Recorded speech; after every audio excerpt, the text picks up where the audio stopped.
వెలుగుల రేడు అరసవల్లి సూర్యనారాయణ స్వామి వేడుకకు సర్వం సిద్దమైంది. ఆ భాస్కరుడి సన్నిధి అంగరంగ వైభవంగా ముస్తాబైంది.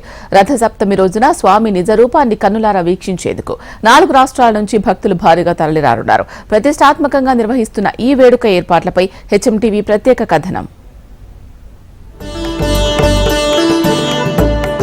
శ్రీకాకుళానికి అత్యంత సమీపంలోని అరసవల్లిలో వెలసిన ఆదిత్యుని వేడుకకు భక్తులు భారీగా తరలివస్తున్నారు. రథసప్తమి రోజున స్వామి నిజరూపాన్ని వీక్షించేందుకు తెలుగు రాష్ట్రాలతో పాటు ఒడిశా, వెస్ట్ బెంగాల్ నుంచి భక్తులు విచ్చేస్తున్నారు. ఈ ఏడాది 1.50 లక్షల మంది వస్తారనే అంచనాతో చర్యలు తీసుకుంటున్నారు. దేవాదాయ, పోలీసు, ఇతర శాఖల సమన్వయంతో పనులు పూర్తి చేశారు. అయితే గతేడాది 1.20 లక్షల మంది భక్తులు వస్తే కేవలం 60,000 మందికే ఏర్పాట్లు చేశారు. దాంతో భక్తులు తీవ్ర ఇబ్బందులు పడ్డారు. అరసవల్లి ఆలయ ముఖద్వారం వద్ద వీవీఐపీ క్యూ లైన్ ఏర్పాటు చేశారు. దీని ద్వారా వీవీఐపీలు, వీఐపీలు నేరుగా ప్రధాన ద్వారం నుంచి అనివెట్టి మండపానికి చేరుకుని దర్శనం చేసుకోవచ్చు. దాతలు 500 రూపాయల క్యూ లైన్లు బొంపాడ వీధి సమీపంలోని కళింగ రోడ్డు వద్ద ప్రారంభమై అక్కడి నుంచి ముఖద్వారం మీదుగా ఆలయం వద్దకు చేరుకుంటాయి.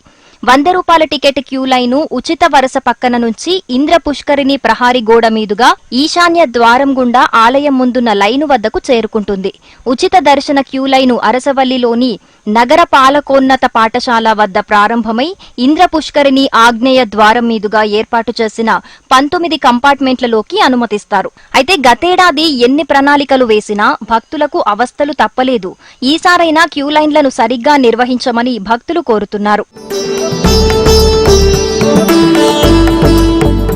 గతేడాది భక్తుల ఇబ్బందుల దృష్ట్యా దేవాదాయ శాఖ ఆధ్వర్యంలో తాగునీరు, మజ్జిగ, పాలు, బిస్కెట్లు అందించనున్నారు. నగరపాలక సంస్థ ఆధ్వర్యంలో పిఎస్ఎన్ఎం స్కూల్, 80 అడుగుల రహదారి, అరసవల్లి మిల్లు కూడలి, డీసీఎంఎస్ కార్యాలయం, క్యూలైన్లను ఆనుకొని కేశఖండనశాల, అమ్మవారి ఆలయం ప్రాంతాల్లో 12 చోట్ల తాగునీటి కేంద్రాలు ఏర్పాటు చేయనున్నారు.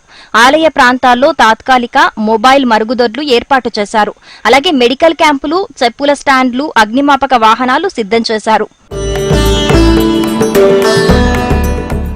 ఈ ఏడాది వేడుకలు అర్ధరాత్రి నుంచే ప్రారంభం కానున్నాయి.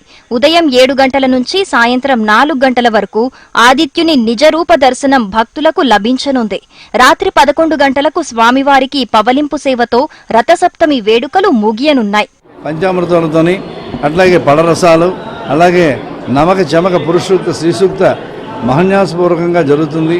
తర్వాత స్వామివారికి వివిధ రకాల నదీ జలాలు, అట్లాగే సముద్ర జలాలు, మృత్తికలు, ఇవన్నీ కూడా ఎన్నో కూడా కార్యక్రమాలన్నీ కూడా స్వామివారి మీద అభిషేకించి ఆ తీర్థాన్ని కూడా మనందరికీ శిరస్సు పైన జరుగుతుంటారు.